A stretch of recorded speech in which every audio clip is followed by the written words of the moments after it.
You're coming with me. I just asked about the price. He doesn't wait for her to finish. His hand goes to her throat. Lateral vascular neck restraint. 8 seconds. Her knees buckle. 20 people watch. Nobody moves. Then a voice cuts through the Christmas music. Federal agent. Hands where I can see them. Another voice. FBI. Step back from her. Now. 3 more. 5 total. Shopping bags drop. Badges appear. The cop freezes. On your knees. Hands behind your head. He's surrounded. In the middle of a mall. In front of everyone. By people who were just standing there. The woman he choked gets to her feet, wipes her mouth, looks at him. Officer Turner, she says. Her voice is steady now. We've been watching you for 18 months. Seconds. That's all it took. From chokehold to cuffs to everything he thought was hidden. Exposed. Stay for what happens next. 18 months ago, FBI Special Agent Brenda Anderson walks into a briefing room in Kansas City. She's 36, 12 years with the Bureau, specializes in organized crime. Her record is clean. Her cover identities are airtight. Special Agent Winters slides a file across the table. Riverside, Missouri, he says. Population, 42,000. 1 shopping mall, 3 churches, and a drug pipeline that moves $2 million a month through the Midwest. The file contains surveillance photos. Marcus Webb, age 44, no arrests, owns a car dealership, a pawn shop, and half the commercial real estate in Riverside. On paper, he's a businessman. In reality, he runs a network that distributes fentanyl from St. Louis to Des Moines. We've been watching Webb for 3 years, Winters continues. He's careful, uses locals, pays off the right people. We need someone inside. Brenda opens the file, sees the next photo. Officer Kyle Turner, Riverside PD. 8 years on the force, 12 complaints filed, 0 disciplinary actions.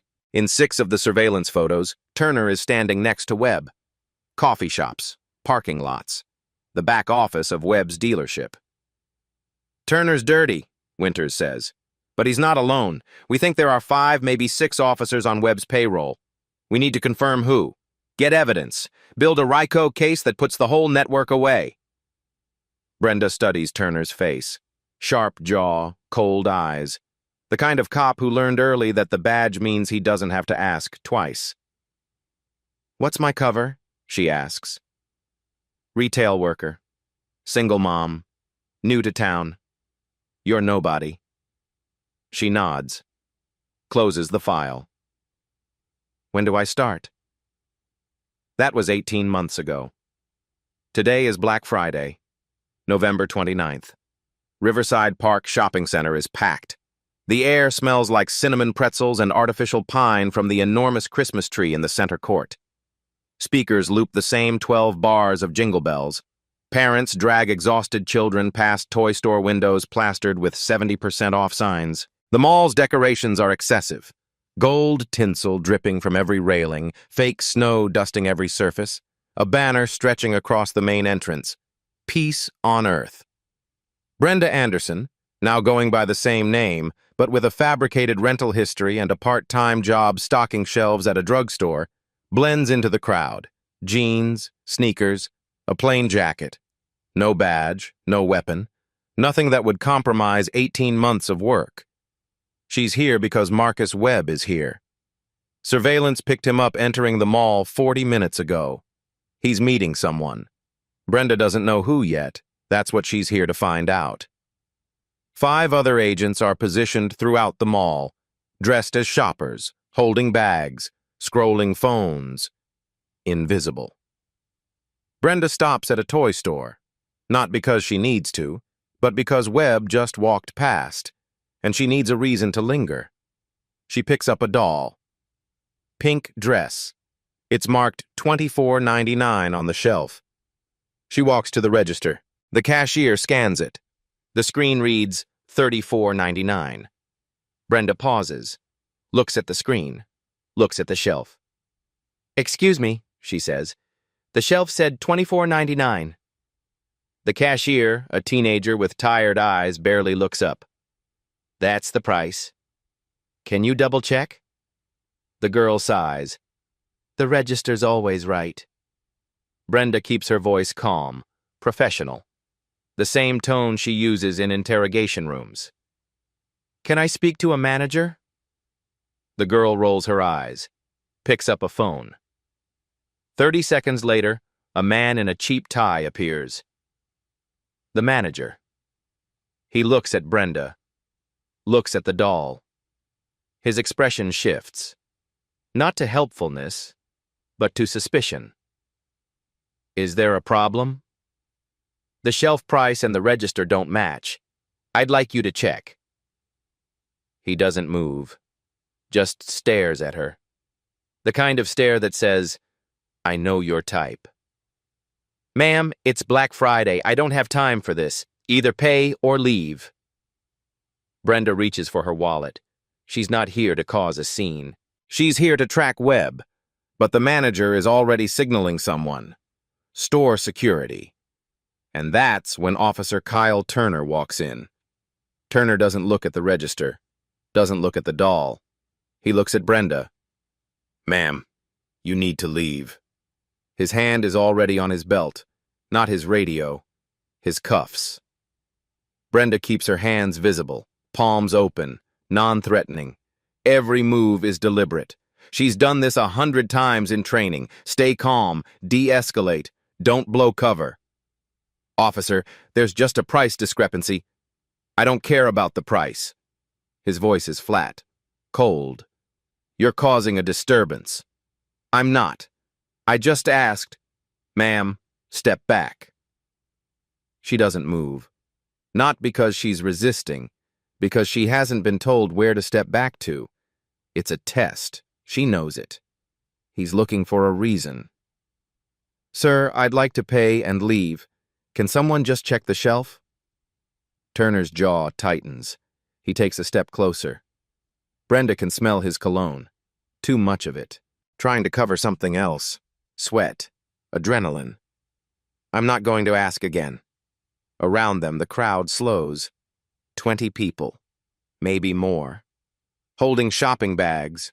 Watching. Nobody says anything. The only sound is the tinny loop of silver bells from the speakers above. Brenda scans the faces. She knows 5 of them. Agent Hale, pretending to check his phone near the clearance rack. Agent Morris, holding a shopping bag by the entrance. 3 more positioned at different exits. They can't intervene. Not yet. If they do, 18 months is gone. Webb is 30 feet away, standing near the food court, watching. If FBI agents suddenly appear, he'll vanish. The network will scatter. Everything will collapse. Brenda has to let this play out. Turner grabs her arm, not a guiding hand, a grip, hard. His thumb digs into the pressure point above her elbow. "Let's go." She doesn't pull away, doesn't resist, just says quietly, "You're hurting me." Then move. "I'm not resisting. Please." He twists her arm behind her back, fast, practiced. She gasps, not from pain. She's been through worse in defensive tactics training, but because it's sudden, because she needs the crowd to see. And they do. Phones come out, not to help, to record. Turner sees the phones. His face hardens. He spins her around. His forearm goes across her throat. Lateral vascular neck restraint. Exactly the hold Riverside PD banned 2 years ago after a lawsuit. Brenda's vision tunnels. Pressure builds behind her eyes. She can't breathe, can't speak. Her hands go to his arm, instinctively, trying to pull it away. "Stop resisting," Turner says, loud enough for the crowd to hear. She's not resisting. She's suffocating. 8 seconds. That's how long he holds it. Her knees buckle. The fluorescent lights above blur into halos. The mall sounds, the Christmas music, the shuffle of feet, the beeping registers, all fade into a high-pitched ringing. Then he lets go. Brenda drops to her knees, gasping, coughing. Her throat burns. She can feel the bruise forming already. Turner steps back, keys his radio. "Dispatch, incident resolved at Riverside Mall. No arrest necessary. The subject will be escorted out." He doesn't help her up, doesn't check if she's okay, just stands there, hand on his belt, waiting for her to move. Brenda gets to her feet, slowly. Her phone is on the floor. Screen cracked. She picks it up. Her hands are shaking, not from fear, from rage, from 18 months of watching this man do exactly this to other people, and now feeling it herself. But she doesn't say anything, just nods, turns toward the exit. That's when Agent Hale's voice cuts through the crowd. "Federal agent, everyone stay where you are." Turner's head snaps up. Agent Morris steps forward from the entrance, badge raised. "FBI, officer, hands where I can see them." 3 more voices, 5 agents total, surrounding him. Shopping bags on the ground, badges out.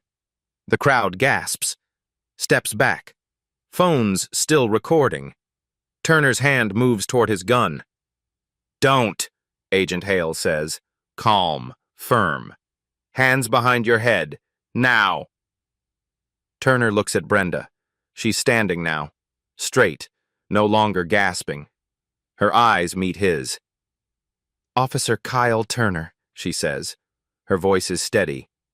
"I'm Special Agent Brenda Anderson, FBI. You're under arrest."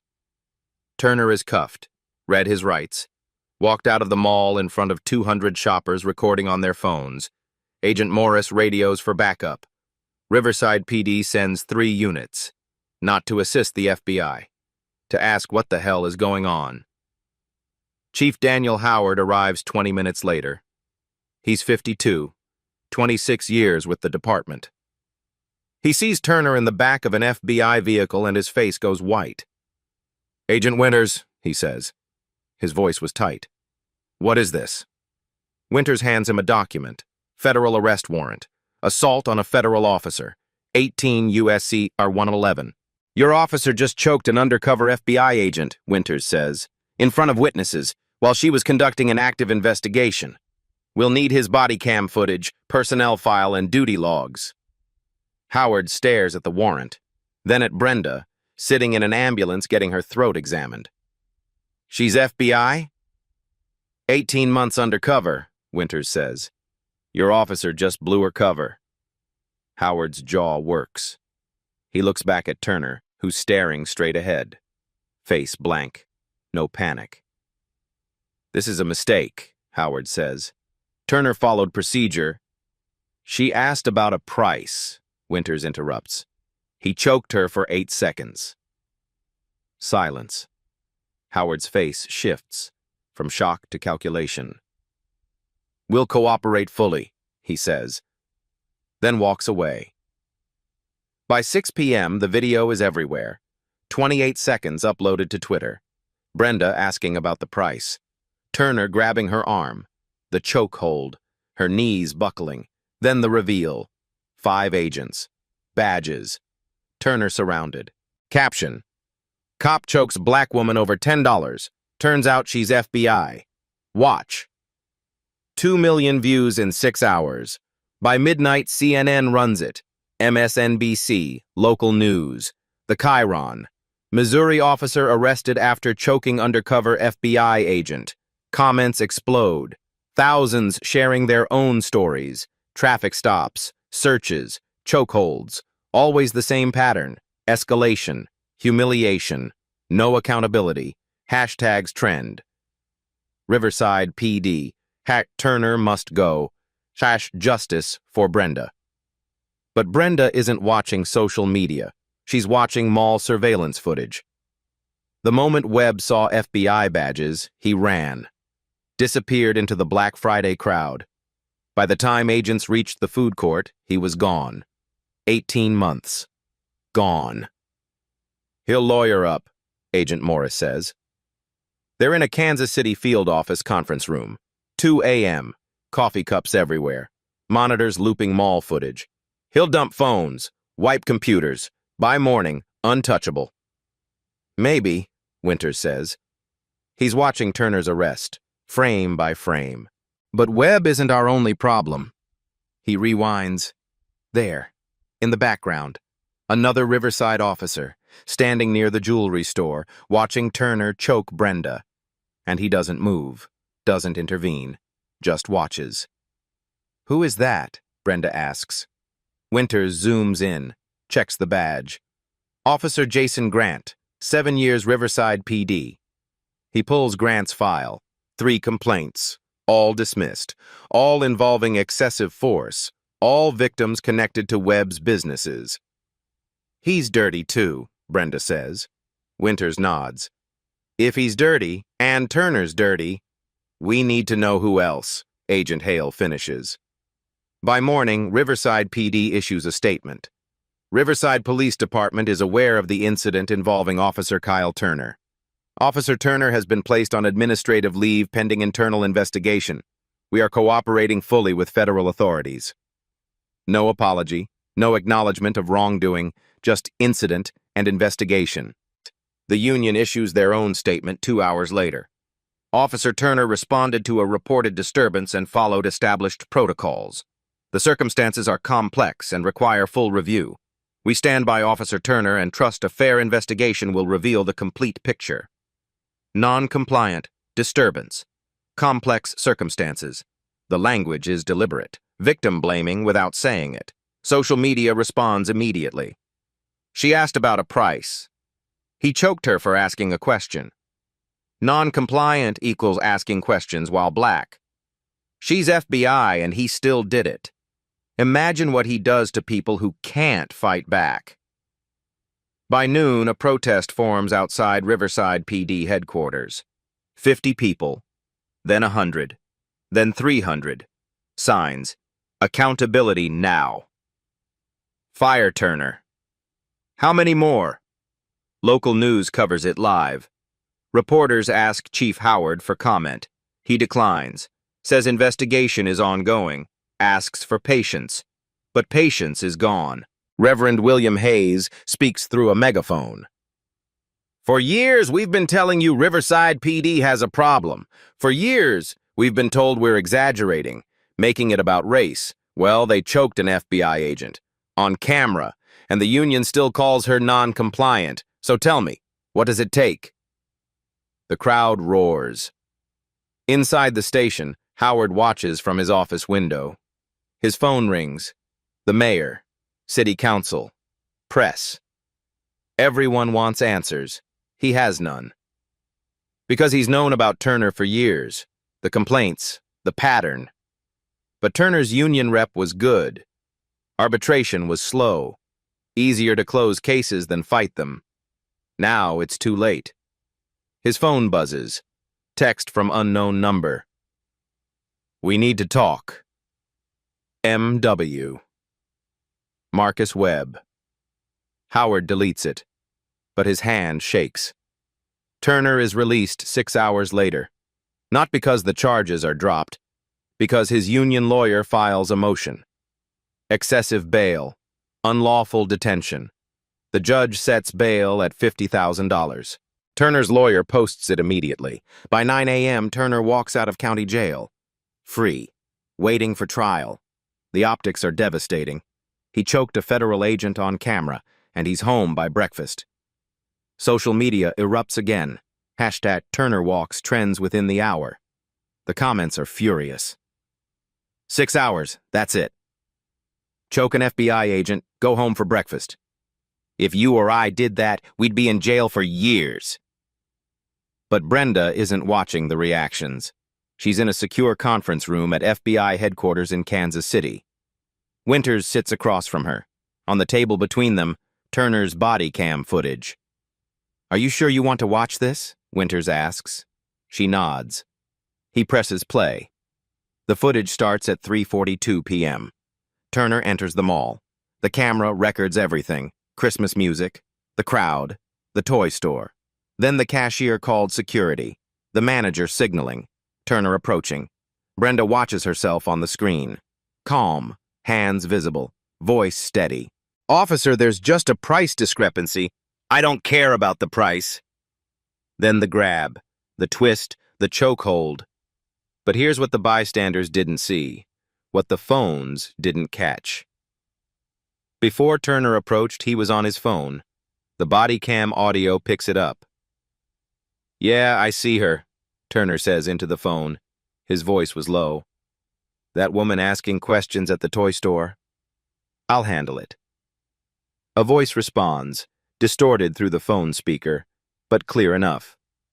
"Make it quick. We can't afford attention." Turner ends the call, walks toward Brenda. 20 seconds later, his hand is on her throat. Winters pauses the footage. "That voice," he says. "We ran it through analysis. 92% match." He pulls up a comparison file. Audio from 18 months of surveillance. The voice matches. Marcus Webb. Brenda stares at the screen. Her throat still aches. But now the bruise means something more than assault. It means conspiracy. "Webb called him," she says. "Told him to handle me." "And Turner did," Winters says, "without asking questions, without checking ID. He just did it." This isn't random violence. This isn't a bad cop having a bad day. This is coordinated, deliberate. Webb saw Brenda asking questions in a mall where he was conducting business. He called his cop, and his cop silenced her. Except she's not just any woman. She's a federal agent, and Webb just ordered a hit on her. "This changes everything," Winters says. "We're not just talking about assault anymore. We're talking about a conspiracy to assault a federal officer. 18 U.S.C. K.R. 11144. That's up to 20 years. Brenda leans back. For 18 months, she's been invisible, watching, documenting, waiting for enough evidence to move. She was patient, careful, professional. And then Turner choked her, and in doing so, he handed her everything. "There's more," Winters says. He opens another file. "We pulled Turner's finances, bank records for the past 3 years. Every month on the same day, $8,000 are deposited into his account. Cash, no paper trail. But we traced the deposit locations, all ATMs within 2 miles of Webb's businesses." He slides a printout across the table. Highlighted rows, 86 deposits, $8,000 each, over $600,000 total. "Turner's been on Webb's payroll for 3 years, Winters says. Minimum. Brenda picks up the printout, stares at the numbers. This isn't just one dirty cop. This is systematic, long-term, organized. "How many others?" she asks. "We're running financials on the entire department," Winters says. "But based on surveillance, we think at least 5 others. Maybe 6. He pulls up photos. Officers caught on camera meeting with Webb, standing outside his businesses, riding in his cars. Officer Jason Grant, Officer Derek Simmons, Officer Luis Hernandez, Sergeant Paul White, Officer Amy Brooks. 6 cops, all with similar deposit patterns, all with complaints filed and dismissed, all with one thing in common. They protected Webb's interests. "These aren't bad apples," Brenda says. "This is a network." "Yes," Winters says, "and you just gave us the opening to take it down." The room is quiet, just the hum of the air conditioning, the distant sound of phones ringing in other offices. Brenda touches her throat, feels the bruise. 18 months undercover, and she never got hurt. Then one cop, one moment of racism, one chokehold, and now the whole system is exposed. "When do we move?" she asks. "Soon," Winters says. "But first, we need Webb to make a mistake." The phone call happens at 4:17 p.m., 35 minutes after Turner is arrested. Marcus Webb, standing in the parking lot of his car dealership, dials a number. He doesn't know the FBI has had a wiretap on his phone for 14 months. Court order, sealed. He thinks he's safe. He's wrong. The call connects. Webb's voice is tight, controlled, but there's panic underneath. We have a problem. The voice on the other end belongs to Vincent Shaw, Webb's lawyer, 62 years old, partner at Shaw & Associates, clean record, expensive suits. I'm aware, Shaw says. It's all over the news. Turner screwed up, Webb says. He choked a Fed. Do you understand what that means? It means Turner has a legal problem, not you. She was there because of me, Webb snaps. She was watching. They've been watching. For how long? Silence. Vincent, if they've been watching, they know. The shipments, the deposits, everything. Then we shut it down, Shaw says. Destroy records, wipe computers, move cash offshore. And the others? The cops? Grant? Simmons? What if they flip? Shaw pauses. His voice goes cold. They won't flip if they don't have reason to. Pay their bonuses. Double. Keep them loyal. And Marcus, stop calling me on this phone. The call ends. The FBI transcribes every word. By 6 p.m., agents have enough for a second warrant. Not just Turner, Webb, Shaw, conspiracy, money laundering, bribery of public officials. But Winter hasn't moved yet. Webb is panicking. Panicked people make mistakes. Winter waits. Receipt 1. Financial records. FBI forensic accountants trace Webb's deposits. $8,000 every month to Turner's account. But Turner isn't alone. 5 other Riverside officers have similar patterns. Officer Jason Grant, $7,000 per month, 36 months. Total, $252,000. Officer Derek Simmons, $6,000 per month, 28 months. Total, $168,000. Officer Luis Hernandez, $7,500 per month, 40 months. Total, $300,000. Sergeant Paul White, $9,000 per month, 48 months. Total, $432,000. Officer Amy Brooks, $6,500 per month, 30 months. Total, $195,000. 6 officers, $1.8 million, 3 years, all cash deposits, all at ATMs near Webb's businesses, all on the 15th. Payday. Receipt 2, surveillance logs, 18 months of documentation, every meeting between Webb and Riverside PD officers, coffee shops, parking lots, Webb's dealership office, 43 meetings total. Turner met Webb 16 times. Grant, 12. Simmons, 8. Each meeting is 10 to 15 minutes. No paperwork, no official reason. Webb pays. The cops protect. Receipt 3, complaint records. Winters pulls internal affairs files for all 6 officers. Turner, 12 complaints in 8 years. Excessive force, racial profiling, all closed. 0 discipline. Grant, 9 complaints, all closed. Simmons, 7, closed. Hernandez, 11, closed. White, 14, closed. Chen, 6, closed. 59 complaints, not 1 suspension, not 1 termination. But here's the pattern.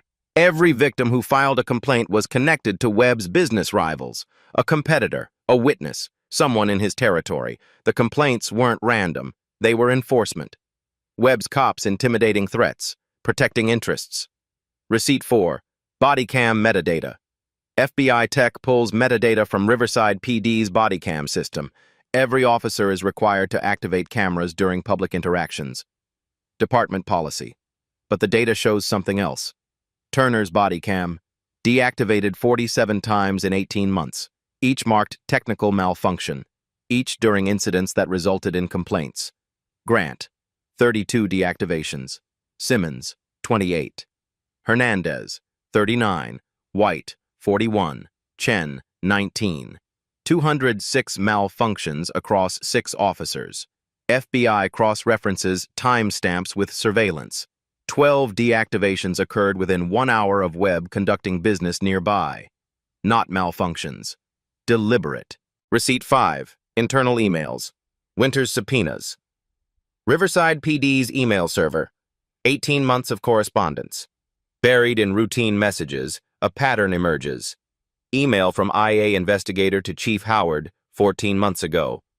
Chief, complaint against Turner. Case number IA 2023-087. Witness credible. Medical evidence supports excessive force. Recommend formal hearing. Howard's response: the union will grieve. Recommend closure as insufficient evidence. Another email, 11 months ago. Chief Officer Grant complained. The video contradicts the officer's statement. Recommend suspension pending investigation.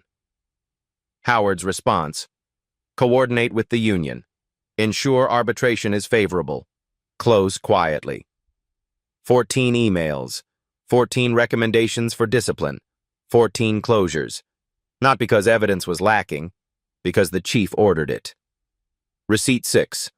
Witness statements. Natalie Brooks has been investigating Riverside PD for 2 years. She's interviewed dozens who filed complaints. Now 6 agree to go on record. Traffic stop 2021. Turner pulled him over. Searched without consent. Found nothing. Threw him against the hood. Complaint closed. Domestic call 2022. Grant arrested the victim instead of the abuser. Complaint closed. Shoplifting accusation 2023. Simmons detained the teenager for 40 minutes. No evidence. Complaint closed. Different stories. Same pattern. Escalation. Humiliation. No accountability. Every victim, Black or Latino. Every incident, in Webb's territory. Receipt 7.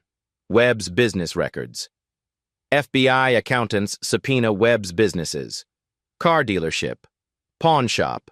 Real estate. On paper, legitimate. Revenue matches expenses. Taxes filed. But deeper analysis finds discrepancies. Dealership reports 80 cars sold monthly. Insurance records show 42 registered. Where are the other 38? The pawn shop reports 40,000 in gold purchases. Only 12,000 in receipts. Real estate owns 16 properties. 6 generate rental income. 10 listed under renovation for 3 years. The businesses are fronts, money laundering. Webb moves drug money through fake sales, inflated transactions, and phantom holdings. 3 years, $12 million laundered. Receipt. 8. Union contracts. FBI lawyers review Riverside PD's union contract. Section 12.4. Any discipline requires arbitration board approval. 2 union reps, 1 city rep, 1 neutral arbitrator. 2 union reps protect the officer. City rep votes discipline. The neutral arbitrator breaks the tie. But neutral arbitrators are pre-approved by the union. System rigged by design. 3 years. 47 cases to arbitration. 45 resulted in no discipline. 2 got written reprimands. No suspensions. No terminations. If you've ever wondered how corruption survives, this is how. Layer by layer. Protection by design. Comment if this feels familiar. By day 7, the FBI has everything. Financial records, surveillance, emails, body cam data, witness testimony, phone calls, 400 pages, 8 binders, enough to indict 7 people. Webb, Turner, 5 cops, Shaw, RICO charges, same statute used for mob families. Winters assembles the case. But before he can move, Webb makes his next mistake. Day 8. Webb wires $500,000 to a Cayman Islands account. The FBI watches in real time. The Financial Intelligence Unit flags it immediately. Suspicious activity. Large sum. Offshore destination. Webb books a flight. One way. Kansas City to Mexico City. Departure. Tomorrow morning. He's running. Winters gets the alert at 11 p.m. He's in his office. 3 cups of cold coffee on his desk. He's panicking, Agent Morris says. Let him run. We will grab him at the airport. No, Winters says. If he runs, the others scatter. We lose the network. So what do? We let him think he's getting away, and we watch who he calls. Meanwhile, Riverside PD launches their counterattack, not against Webb, against Brenda. Chief Howard holds a press conference. Podium, Riverside PD seal, American flag behind him. We understand there are questions about Officer Turner, Howard begins. Voice measured, calm. We take all allegations seriously. Officer Turner is on administrative leave. We are cooperating with federal investigators. A reporter raises her hand. Chief, the FBI says he choked an undercover agent. Do you dispute that? Howard pauses. Choose words carefully. Officer Turner responded to a reported disturbance. The situation was complex. Aspects require careful review before conclusions are drawn. Complex how? I'm not at liberty to discuss ongoing investigations. Another reporter. The video shows him choking her for 8 seconds. What's complex about that? Howard's jaw tightens.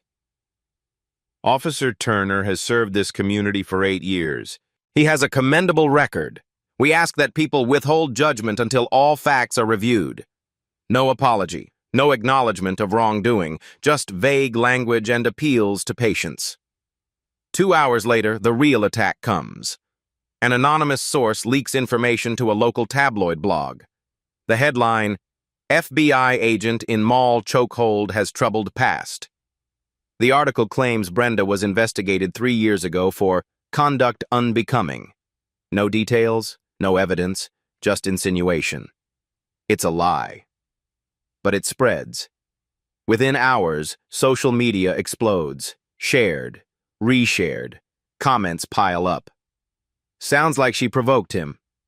FBI covers for their own. Why was she undercover? What was she really doing?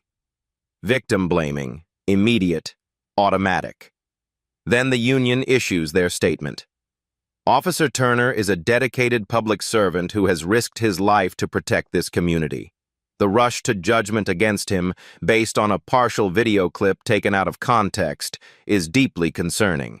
The individual involved has refused to cooperate with our internal review, raising questions about her credibility. Officers make split-second decisions in dangerous situations. Officer Turner believed he was responding to a threat. He followed his training. We stand by him. Every word is surgical. Partial video. Out of context. Refused to cooperate. None of it is true. But the truth doesn't matter in the first 48 hours. Narrative does. Natalie Brooks calls Brenda that night. They're trying to destroy you, she says. Brenda is in a hotel room, FBI protection outside, throat still bruised. Let them, Brenda says. They're calling you a liar, saying you provoked him. I know. Doesn't that bother you? Brenda is quiet. Then, Natalie, I've been undercover for 18 months. I've watched Webb's network operate, intimidate witnesses, threaten families, ruin lives. This is what they do. They attack credibility, flood the zone with lies, make people doubt what they saw. So what do? We let them talk. Because while they're talking, they're not thinking. That's when they make mistakes. She's right. That night, Turner makes a call, from his home, to a burner phone. He doesn't know the FBI has a wire on his landline. The call connects. It's me, Turner says. We need to meet. Not a good idea. The voice belongs to Sergeant Paul White, one of the 6 dirty cops. I don't care, Turner says. They're going to indict me. I need to know you've got my back. We do, but stay quiet. Don't talk to anyone, not press, not feds, not even your lawyer unless we clear it first. What about Webb? What about him? Is he taking care of this? White hesitates. Webb's handling his own situation. You handle yours. What does that mean? It means we're all on our own now. The call ends. Turner sits in his living room, lights off. Through the window, news vans parked across the street. Cameras pointed at his house. waiting. He thinks about the money. 600,000 over 3 years. The people he intimidated. The complaints are buried. The lies told. Was it worth it? Across town, Brenda receives a text from Winters. Webb just booked a second ticket, Mexico City. Tomorrow 9 a.m., we're moving in. She types back, what about the others? Winters. Simultaneous raids. 6 locations. Dawn. Tomorrow, it ends. Brenda stares at the message. Her throat aches. Her career is under attack. Her name is being dragged through tabloids. But tomorrow, the network collapses. She closes her eyes. Try to sleep. Brenda doesn't sleep. She lies in the hotel bed, stares at the ceiling. The bruise on her throat throbs. Dull, constant, a reminder. Outside, she can hear the hum of traffic, distant sirens, the ordinary sounds of a city that has no idea what's coming tomorrow. Her phone buzzes. A text from her sister. Rachel. 3 time zones away in Seattle. Bren, I saw the news. Are you okay? Call me. Brenda doesn't call. She doesn't know what to say. How do you explain 18 months of your life just evaporated because a cop saw your skin color and made assumptions? Another text. This one from a friend, former academy classmate. Hang in there. The truth will come out. Will it? Brenda wonders. The truth is already out. Video. Witnesses, FBI badges. But half the internet still thinks she's lying, still thinks she provoked it, still thinks there must be more to the story, because people don't want to believe a cop would choke someone over a $10 price difference. They need it to be more complicated. They need her to have done something wrong.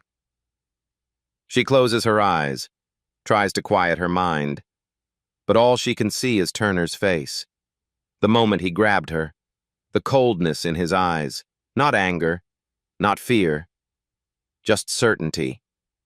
The certainty that he could do this, that he'd done it before, that nothing would happen to him. And for 8 seconds, he was right. Her phone buzzes again, this time a news alert. Riverside officer's attorney claims FBI agent refused to identify herself during mall incident. Brenda reads the headline, doesn't open the article. She knows what it says. More lies, more spin. The lawyer claiming she could have avoided the whole thing if she'd just shown her badge.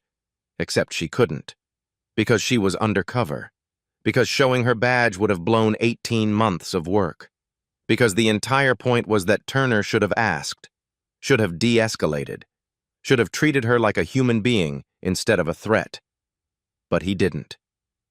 She sets the phone down, stares at the ceiling again. Tomorrow, the raids happen. Webb gets arrested. Turner gets indicted. The network collapses. But tonight, Brenda is alone in a hotel room, watching her name get destroyed online, wondering if any of it was worth it. Her throat aches. She thinks about all the people who filed complaints against Turner, against Grant, against the others. All the people who were told their complaints were insufficient evidence. All the people who were made to feel like they were the problem. How many of them are watching the news right now? Watching her get blamed? Watching the system protect itself again?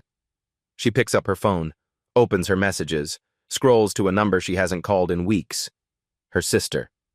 She hits dial. Rachel answers on the second ring. Bren? Hey. Are you okay? Brenda's throat tightens, not from the bruise, from something else. I don't know, she says. Her voice cracks. Just a little. Enough. What happened? I did my job, Brenda says. I did everything right, and they're still calling me a liar. The people who matter know the truth. Do they? Brenda asks. Because right now it feels like the truth doesn't matter. It feels like no matter what I do, no matter how much evidence we have, they'll find a way to spin it, to make me the villain. Rachel is quiet for a moment. Then she says, Bren, you're not the villain. You're the one who stood up. You're the one who wouldn't let them bury this. I didn't have a choice, Brenda says. He choked me in the middle of a mall. And you could have stayed quiet after. You could have let the Bureau handle it quietly. But you didn't. You went public. You made them face it. Brenda closes her eyes, feels the exhaustion, the weight of 18 months, the anger, the fear. I'm tired, Rach. I know. I'm really tired. I know, but tomorrow you win. Tomorrow, they all go down. Brenda wants to believe that. Wants to believe that tomorrow will feel like justice, that the raids will be satisfying, that watching Webb and Turner get arrested will make the last 8 days worth it. But right now, alone in this room, it doesn't feel like winning. It just feels like surviving. Get some sleep, Rachel says. Call me tomorrow, after. Okay? I love you. I love you too. The call ends. Brenda sets the phone down, stares at the ceiling. Tomorrow, it ends. Tonight, she just needs to make it through. The problem is, Detective Sarah Collins, Kansas City PD, 18 years on the force, clean record. Until tonight. At 2:47 a.m., Webb calls her. FBI Intercept picks it up. I need a favor, Webb says, voice desperate now. I can't help you anymore, Collins says. You need to disappear. I'm trying. They're watching the airport. I need another way out. Find one. I can't be involved. Sarah, I paid you for 6 years. You owe me. Silence. Fine. Cargo route, trucking company. Interstate 70 West. They don't check manifests. Be at the depot by 6 a.m. The call ends. Winters plays the recording for Brenda. FBI Command Center, 3:15 a.m. Agents moving fast. Collins gave him an exit, Winters says, but we'll be waiting. At 6 a.m., the raids begin. 4 teams, 6 locations, synchronized. Team 1 hits Webb's dealership. Battering ram. 50 agents. They find financial records. Computers. 300,000 cash in a back office safe. Team 2 hits Turner's house. He's asleep. Answer the door in boxers. Sees badges. Doesn't resist. Hands up. Silent. Team 3 hits Grant's apartment. He runs. Out the back. Through the alley. 2 blocks before agents tackle him. Face first into pavement. Cuffed. Team 4 waits at the depot. Webb arrives 5:58 a.m., carrying 1 duffel bag, baseball cap, sunglasses. He never makes it to the truck. Marcus Webb, FBI. You're under arrest. Webb drops the bag. Doesn't run. Just stand there. Face blank. Like he knew. By 8 a.m., all 6 dirty cops are in custody. Turner, Grant, Simmons, Hernandez, White, Brooks, all arrested at their homes. Vincent Shaw arrested at his office. Agents walk in during a client meeting. Read his rights in front of witnesses. He demands to call his attorney. Irony isn't lost. By noon, the news breaks. FBI arrests 7 in Riverside corruption probe. Press conference at 2 p.m. FBI director at the podium. Winters beside him. Behind them, photos. Webb, Turner, 6 cops, Shaw.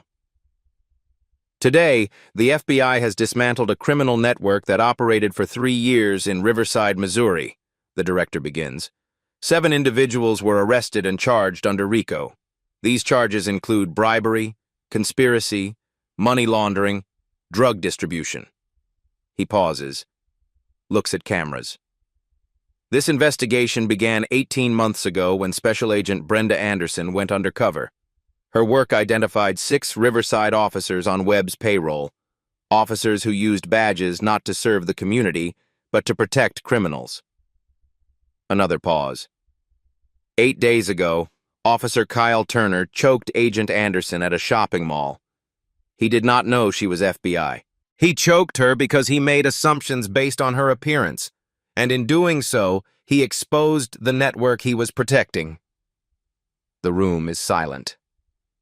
This case is a reminder. No one is above the law. Not criminals, not corrupt officials, not those who swore to protect and serve. Press erupts with questions.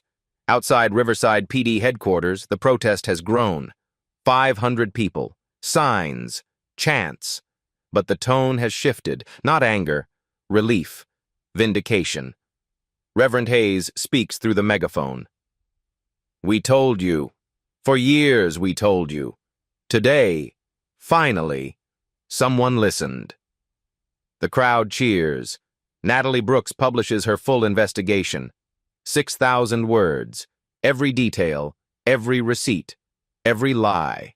Headline: How one chokehold brought down an empire. Viral. National outlets pick it up. CNN, Washington Post, New York Times. Brenda watches coverage from the FBI office. Winters sits beside her. You did it, he says. She touches her throat. The bruise is fading now, yellow-green, almost gone. We did it, she says. Day 10. FBI tech specialists finish analyzing Turner's body cam, the one he wore during the chokehold, the one he thought he turned off. He did turn it off, manually.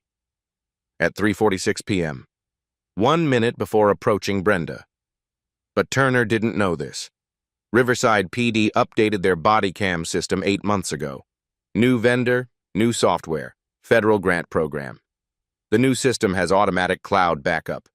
Every time an officer deactivates their camera, the last 60 seconds uploads automatically to a secure server. Safety protocol.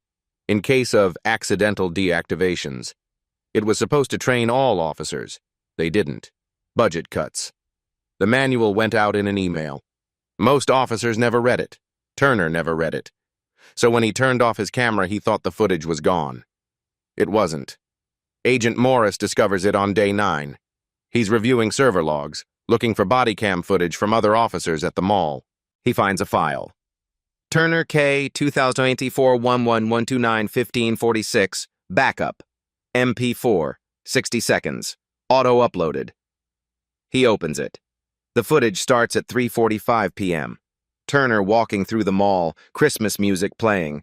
His radio crackles. Possible disturbance, toy store, main level, manager requesting assistance. Turner keys his radio. Copy, en route. But before he moves, his phone buzzes. He answers. Yeah. The voice is clear, unmistakable. Marcus Webb. You see that woman at the toy store? Black woman. Asking questions. Turner glances toward the store. The camera shows Brenda at the register. Calm. Hands visible. I see her, Turner says. She's been watching me, Webb says. Voice tight. Paranoid. I've seen her 3 times this week, different places, always watching. I think she's a cop. You think or you know? I don't know. But I can't take chances. Handle it. Make her go away. Turner pauses. Camera still recording. How do you want me to handle it? Webb's response is cold. I don't care how. Scare her. Rough her up a little. Whatever it takes. We can't afford attention right now. Turner looks at Brenda again, still talking to the cashier, still calm. Copy that, Turner says. He ends the call, reaches for his body cam, turns it off. But those 60 seconds? Already uploaded. Morris watches it 3 times, then calls Winters. You need to see this. By noon, the recording is transcribed, authenticated, time-stamped. By 2 p.m., federal prosecutors add new charges. Conspiracy to commit assault on a federal officer. 18 U.S.C. 1144. Obstruction of justice. 18 U.S.C. Yara 1519, deprivation of rights under color of law, 18 U.S.C. Yara 242.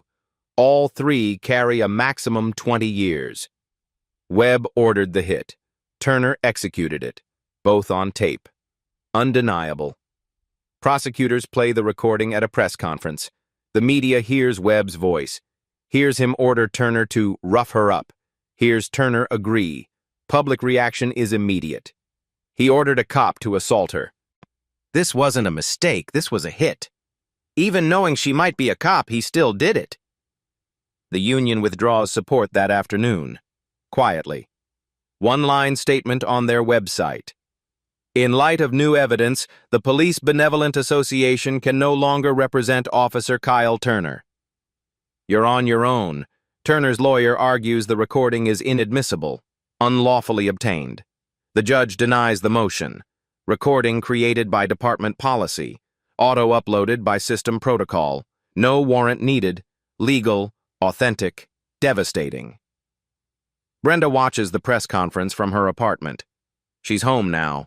Protection reduced, threat lowered. She listens to Webb's voice. Make her go away, scare her, rough her up. She touches her throat. Bruise almost gone, but she can still feel it. The pressure, the fear. That wasn't random. That was an order. Carried out. Winter calls that evening. We have everything. Webb, Turner, all 6 cops, Shaw, Collins, financial records, wires, witnesses, and now this, the body cam. It's over. Brenda closes her eyes. When's the trial? The grand jury meets next week. Indictments follow. Trial probably 6 months, but Brenda, they'll plead. No jury will acquit after hearing that recording. Good. You should be proud. I'm just tired. She hangs up. Sits in silence. Tomorrow, indictments. The network collapses. Justice moves forward. Tonight, she just wants to sleep. Day 14. The grand jury meets. 23 citizens. Sealed courtroom. No media. Just prosecutors presenting evidence. They present for 4 hours. Financial records. 1.8 million in bribes. Surveillance photos. 43 meetings. Wire recordings. Webb ordering hits. Email chains. Howard burying complaints. Body cam footage. Turner receiving orders. Executing them. The jury deliberates for 90 minutes. At 3:47 p.m., they return. True bill. Indictment approved. 7 defendants. 32 counts. Marcus Webb. RICO conspiracy, money laundering, drug distribution, bribery, conspiracy to assault a federal officer. Maximum. Life. Kyle Turner. Assault on federal officer. Deprivation of rights under color of law, conspiracy, obstruction. Maximum. 60 years. Officers Grant, Simmons, Hernandez, White, Brooks. Bribery, conspiracy, obstruction. Maximum. 40 years each. Vincent Shaw. Conspiracy, money laundering. Maximum. 30 years. Detective Sarah Collins. Aiding and abetting, obstruction. Maximum. 20 years. Indictments unsealed immediately. Within an hour, FBI agents serve them at county jail. Read each charge aloud. Turner sits in an orange jumpsuit, hands cuffed, face blank. The agent reads, Count 1, assault on a federal officer. Count 2, deprivation of rights under color of law. Turner doesn't react, stares at the wall. When finished, Turner asks one question. How much time? 60 years if convicted. You're 39. You'd be 99. Turner closes his eyes. That evening, his lawyer calls the prosecutor. My client wants to talk. By morning, Turner is in a federal conference room, lawyer beside him, prosecutors across, Winters in the corner, Brenda watching via video feed. Turner looks smaller now, thinner, arrogance gone. "What do you want to know?" he asks. "Everything. Names, dates, amounts, every dirty cop, every payment, every order." Turner talks for 6 hours, names 4 more officers, neighboring departments, all on Webb's payroll, details the system, how Webb recruited, how he paid, how he used cops to move product, intimidate rivals, bury evidence, admits to 11 assaults over 8 years, all Webb's orders, all covered by Howard, provides bank accounts, offshore accounts, shell companies, full financial network. By the end, prosecutors can indict 14 people, not 7. 14. Prosecutor slides plea agreement across table. 20 years, federal prison, no parole. Testify against Webb and the others, serve 20. Refuse, go to trial, serve 60. Turner reads it, signs it. One question. That woman, the Fed, she was really undercover? 18 months. And I just walked up and choked her. Yes. Turner laughs. Not humor, disbelief.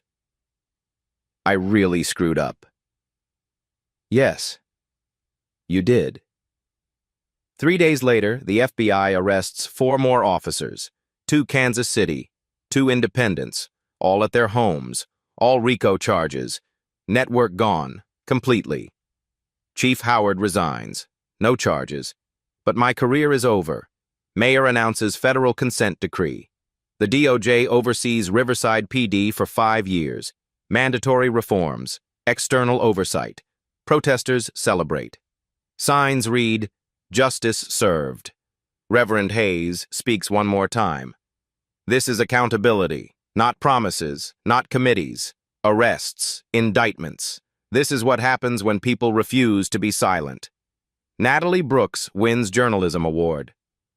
How One Chokehold Brought Down an Empire, nominated for a Pulitzer. Brenda, back at work. New assignment, new city, new cover. The work never stops. 6 months later, Turner pleads guilty. 20 years. No parole. Sentenced in federal court. Taken to USP Leavenworth. He'll be 59 when he gets out. Webb goes to trial. The jury deliberates for 4 hours. Guilty on all counts. Life without parole. The other 5 cops plead guilty. Sentences range from 12 to 18 years. All federal time. All careers destroyed. Shaw gets 15 years. Collins gets 8. Chief Howard never faces charges. But he never works in law enforcement again. Riverside PD operates under federal oversight. New chief. New policies. Body cams are mandatory. No exceptions. External review board for complaints. Union contract renegotiated. It's not perfect, but it's different. Brenda receives the FBI Director's Award. Ceremony in Washington. Closed to press. Classified. Her name was never mentioned publicly, because she's already undercover again. Different city, different case, different cover, but she keeps one thing from Riverside. A photo, the toy store, the doll she tried to buy, the one that started everything. She never bought it. Evidence seized. Case file closed. But she remembers. She asked for a manager. He reached for her throat, and in those 8 seconds, he exposed everything he thought was hidden. Justice doesn't wait for permission. It waits for evidence. And when the evidence is undeniable, even the system has to listen. If this story made you think about accountability, about what happens when people refuse to stay silent, share it. Comment your thoughts. Subscribe if you believe actions have consequences. Brenda's fight is over, but thousands of others are just beginning. Every time we demand receipts, every time we refuse to accept "trust us," we shift the balance. Thanks for listening. See you in the next one. The story you heard today wasn't cleaned up. It was told exactly as it happened. At Black Voices Uncut, we believe that's the only way truth can live.